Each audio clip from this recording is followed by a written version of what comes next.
Hey, everybody. Welcome to Table Talk. I am here Hi. in snowy New Cumberland, but I have a friend, Kelly Padgett, who is in the Philippines where it is not cold and snowy.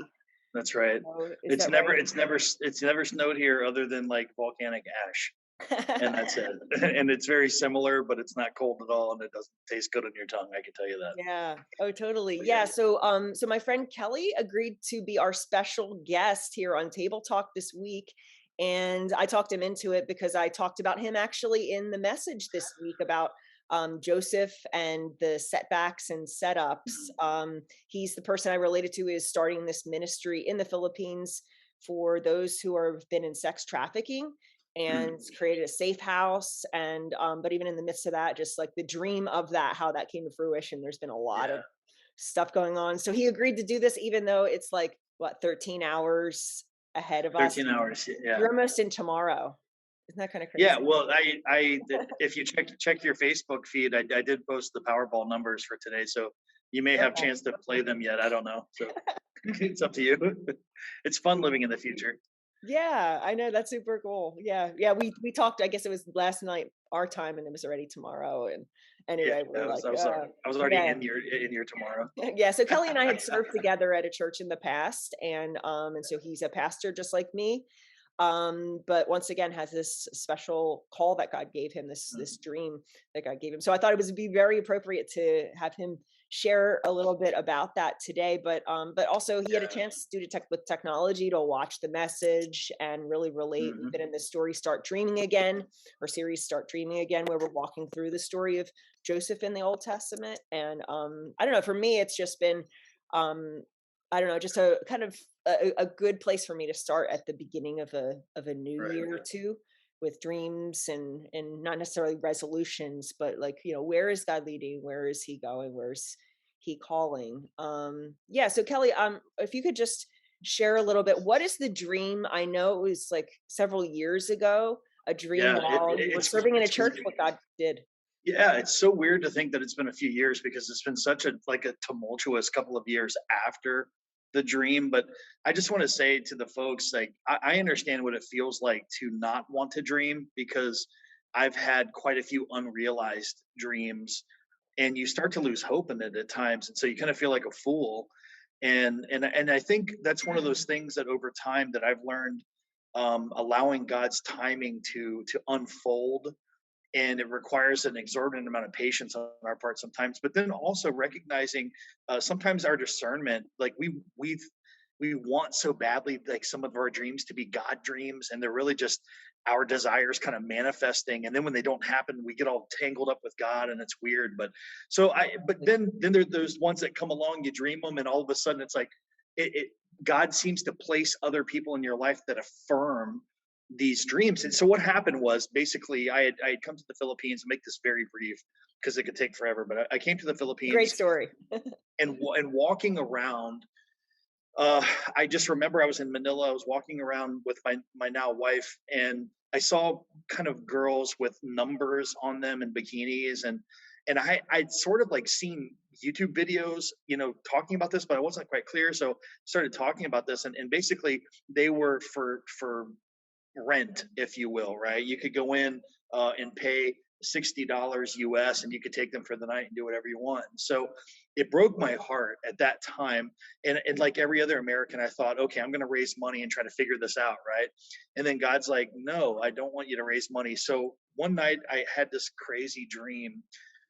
I got up and I just pondered it. The next night, I had the same dream. When I have a dream 2 nights in a row, it's exactly the same. I start thinking, okay, God's doing something. And it was me in Cebu, Philippines, which is where I am right now, in a safe house with teaching these Filipinas, Philippine women, job skills and things like that. And I was just like, this is so oddly, weirdly specific. Hmm. And so I started talking to Hanel about it, and then I talked to my parents about it, and then I started just moving in it. And what happened was my mom and dad's best friends. I invited them to lunch because I wanted them to pray with me about it. And before I even opened my mouth, they recited the dream to me, Chris. They told me God gave you a dream and here's what it was. And it blew my mind. I mean, it's so weird that we're still shocked when God does God things. And so I was just like, wow, this is incredible. And so they started praying along with me and dreaming with me about how this would unfold. Well, in my mind, I thought, I'm good to go. Okay, God, I talked to my lead pastor, and he was all on board. All these people were rallying around me. I was like, this is great. Then COVID hit. Then there's visa issues. Then there's just every possible setback. So from the time I had the dream, it was 24 months before I ever was able to step foot into the land that God called me to serve. 24 months, and it was hard 24 months. I Yep. was separated from my wife during the whole time, no way to get here, nothing we could do. I'm trying to raise money to go. I mean, like I've got all this framework built and nothing I could do, and I'm scared because I think hey, it's Oliver, I can't believe it. Oliver's here. Yeah. Yeah, of course. I mean, the keyboard warrior Oliver. And so like I was just I was really just broken. I wanted to quit. I just said, obviously I built this up in my mind. It was my dream, it wasn't God's dream, and I had all this stuff. And then all of a sudden, right when I just was back on my heels and I said, forget it, then God's like, okay, you're ready. It's not you anymore. It's everything that happens now, who's doing it. Visa came through immediately. I got here, and we started clicking. Then I was reinvigorated, Kris. I said, great, man, I'm ready. We're going to build our safe house. We're going to do all this stuff. So we had the finances together. We rented a safe house. We started furnishing the safe house. And this was in September. It's now January, and we're just about to put our first person in it. It's Everybody been was so excited for you and your yeah, news. but And like, we got a it took place. 5 months because everybody else, like the government here in the Philippines, wasn't excited like I was. You know, I thought I'd walk into a bar and say, "I'm going to get you out of here," like Moses, like, "Come, it's Exodus," and everyone's going to run out. They didn't. They said, "Look, we don't know who you are. We don't trust you." And I even had some a group of people actually try to extort money from me and because they tried to do this like big scam. I mean, it was crazy. It like broke my heart. And then a typhoon hits, and then it's like every crazy thing. And just like I told you off camera, I was talking to my wife like a week ago. We were in a whole nother province because we couldn't even be in Cebu because there's no water, electricity, nothing, let alone internet. And I got sick. I ate something that made me sick. Like I was literally, I mean, sick, poisoned. And I said, I just got to go home. This is it. I've fooled myself again. I don't belong here. I got to go. I'm going back home. This is crazy. As soon as we got back to Cebu, one of the girls that we'd been working with for a while contacted me and said, I've been thinking about this. I'm in. I Mm. want to do this. I quit my job. I want to pursue my education. I want to be somebody different. I don't want to do this anymore. And it's like once again, God said he had to remove all of my own planning and all these things. Not to say planning it's not bad, but I'd run ahead of him again. And he said, let me strip this away and let me show you why I'm God. And man, I understand the story of Joseph so much more clearly now, because he's sitting in jail and he's hey, don't forget me. And then you look around saying, man, they forgot me again. Yeah. Here I am again, alone again, even when you're trying to be faithful. So Kelly, Yeah. for So you, a question for you: how have in your life how has it worked out that like how do you know when something is a setback or something is a go home? yeah, Like I remember. how has that been clear for you or Well, first off, I remember the great Willie Jolly used to say a setback is just a setup for a comeback, right? right? Yeah. And that's like the positive Yeah, we did self a takeoff of affirmation. that in the message. Yeah, the great positive affirmations. For me, it's when I release when I release my grip on the dream Mm, and it doesn't float away. Like that's how I know because like when I release something, you know me, I'm pretty hot and cold about stuff. I mean, there's not a lot of gray area with me. Very When, passionate. when I let yeah, when I let go of something, it will dissipate immediately unless it's of the Lord. Now, you would think because I know that it would be easy for me to not grip it, but I do every single time. I'm a Peter in that way. I get so enthused and so impassioned, and I end up just wrapping my arms around it and just, it reminds me of Chris Farley. He's like, I just love it and I just squeeze it, and it's just like, I just had this tendency to just overdo it, and then God patiently waits for me to get sick of the toy. And then once I put it down, that's when he starts moving. That's how I've known the difference, because it doesn't dissipate, it purifies. And Interesting. then I see through the smoke what God's intention for the dream really was. And that's happened more than one time. Yeah. Actually, it happened that got me into the ministry in the first place. Mm. No, totally. Exactly. Yeah. Yeah. I You was know, just thinking that like in Joseph's story, especially, he it like you were saying, the time frame thing, it's a lot slower than we'd like to. yeah, It's yeah. all the time. Like It's infuriating. we want You know what I things mean? like this. Like, hey, God Yeah, gave I'm excited about it right now. I want this to happen, whatever. And like Joseph, it's like, he goes from being like 17-ish to like now he's 30, so that's yeah. 13 years and nothing's happened. And if anything, it's gotten worse. Right. A lot of discouragement, I think that can come in But there. it's but I have to think Joseph, looking back, like we don't get a lot of his memoirs other than just like the story itself. But I would have to think, looking back, he saw how God was building infrastructure during those 13 years For that he sure. could hang the dream on. And that's happened in my life more than one time. When I kind of give God the glory, when I decide to stop, preening over a success or whatever, and I stop and give God the glory, I'm able to look at that and say, wow, look at the infrastructure that you built while I was in the dumps wondering why you weren't moving. Right. And you were literally moving heaven and earth to prepare for your glory and for your will to move forward. And it's sort of like we want the road to be paved tomorrow, but God understands you got to scrape the old road away. And there's a lot of prep work so that it's going to last a lot longer, because God's building an eternal kingdom. Right. He's not looking to repave this every year like a Virginia road crew or Pennsylvania Turnpike road crew. Thank It's God. not it's not a We're not gonna constantly, a rotating thing. God's going to do this one time. He's building kingdom and claiming territory every time, one time. And Mhm. so every time it's the right way, man. I'm considerably older than you, and I'm still figuring this out every day. Like Yeah. every day, I'm Aren't still we all shocked. though? Aren't we Huh? all? Aren't we all? Yeah.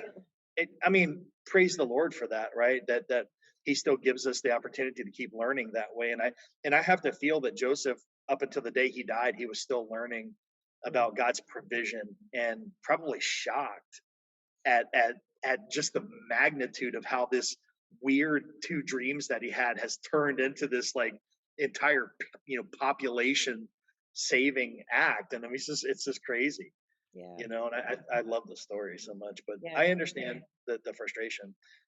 And I understand the people that listen to the message. Like, I don't know how many Technicolor Dreamcoat messages I've heard in my lifetime, and every one of them, sort of just like, just God's gonna make his dream, when it's his dream, it's gonna come true. Well, that sounds good, but I appreciated the way it's like, look, it doesn't always happen the way you want it to happen. And Right. even when he does make it Time. come true, it's still not the way you want it, Nope. because God knows the way you want it is the way you want it, and that's not what he wants all the time, Right.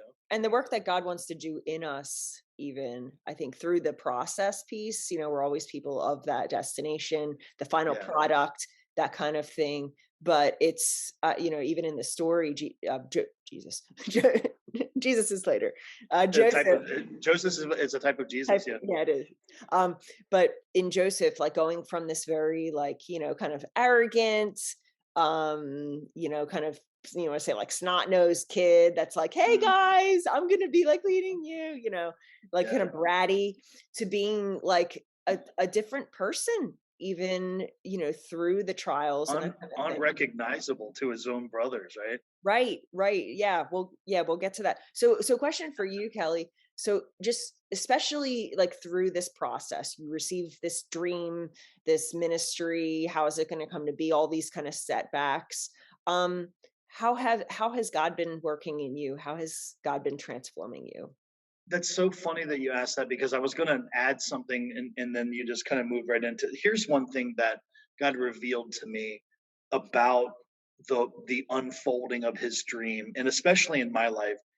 That is, it's the sweetest time to disciple other people in your own waiting, Hmm. but it is the hardest time for us to do it Wow. because we're commiserating the fact that we're on hold and we're not living out this lavish God dream that He placed on our hearts.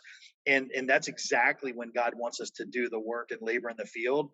And I feel like that's something that I just learned this through this last cycle, that my natural tendency when I'm in that phase of trying to wait out God's dream to begin moving, that I shut everybody out in my waiting because I don't want them to see me in this holding pattern, which I feel is a weakness. Like I've been trained as a Western thinker that not doing something actively is like a weakness, Hmm. when it's exactly the time that we should be growing and fortifying and yielding and all the things that we should be doing. And so that's the most recent lesson that God gave me, is that Wow. I want you to use this time of waiting to build into other people so that they can be prepped for their waiting, because it's going to happen to all of us if we're yielding to God, Yeah. you know? And so, man, Wow. that's probably the biggest Powerful. takeaway. No, that's super powerful. No, thank you so much, Kelly. I really appreciate you really sharing your heart and your story, and yeah, and tying it into our message and what we've been Sure. talking about too. And I'll just put in a little plug. Kelly has a website, reach.ph, also on Facebook, I believe. Yeah. Um, if you want to learn more about the ministry that he and his team have going on in the Philippines, and what they're doing, you can get connected or just Yeah. follow and see what's going on. Uh, yeah, we'd love to keep you informed. I mean, this is the only thing I'll say is that darkness does not tolerate light. Mm, And true. so, most of the time people get on and say, "Hey, would you support us financially?" Of course, I'd love that. Well, what I'd rather you do is share our posts Mm, so that other people in the world recognize that modern slavery is happening constantly around us. And like you said, kids are being sold by parents. Their kids are being put on the internet and in their own homes and sold over the internet, mm, just so the family can eat. I mean, it's insane, and the people of God can stand up in the U.S., in the Philippines. You don't have to go across the world to do it. That's just where God called me. But there's plenty of places there. And I just want to say one thing: Kris is the greatest pastor of all time, and it is my honor to have served with you and to serve with you. And you people are lucky. And if you don't know that you're lucky, then you need to get right with God. oh, yeah. Aw. I love you You're the and miss coolest. you. Love you And too. hopefully You're the coolest. see you when you come in town You will. sometime too. I can't wait. I'm making my way through Pennsylvania. That my long-standing ticket dispute is like 25 years old, so I think I can come back now. I don't know what the regulations are, but I'm pretty sure I can drive through there again. Nice, I'm so nice. excited. Yeah, but thank you for sharing that about the human slavery that's still going on today. And I Yeah, know today, especially here in the States, it's Martin Luther King Jr. We yeah, celebrate and remember, and just about his work with the civil rights movement. But how yeah, in our country, we still have lots of work to do in that. But especially even around the world, though, there yeah. is such Well, atrocities that continue. Chris, I said this from the stage before I left. I said, what a privilege we have that we can actually sit around and discuss the effects of slavery from a Right. century ago, when there's countries that are still grappling with it as we speak. Hmm.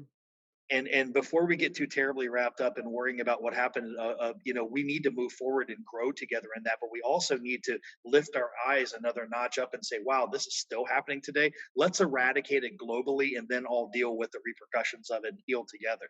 You know what I mean? And that's something that's near and dear to my heart. But No, yeah, awesome. it's a painful thing to watch, but proud that God is moving, and He is moving. Yep, He is there is moving, hope. and there is hope, and seeing a girl's eyes light up at the chance of freedom is worth it all. Worth it all. Absolutely. Thanks, Yeah. Kelly. Thanks, You're Kelly welcome. Padgett with reach.ph, and Yep. follow him, check it out. And we would just want to thank you once again for joining us. for Table Talk, and everybody that's watching too. Make sure you tune in for our services online or in Do person. it. 11 o'clock Sundays. We're going to continue this Start Dreaming Again series with the next chapter in Joseph's story. And I hope it's Nice. an encouragement to you. But it's great to have special guests. So Yes, get yeah, involved. yeah. See ya. So goodbye, I guess, from tomorrow, Kelly. And Yeah, we'll see everybody I'll else let you from know how today. things are going. I'll keep you informed on tomorrow, and I'll see you on the Wordle front when the next There we reset go. Next happens. Wordle happens. Yeah. Okay. Take care, guys. Have a good week. Bye. Thanks, folks.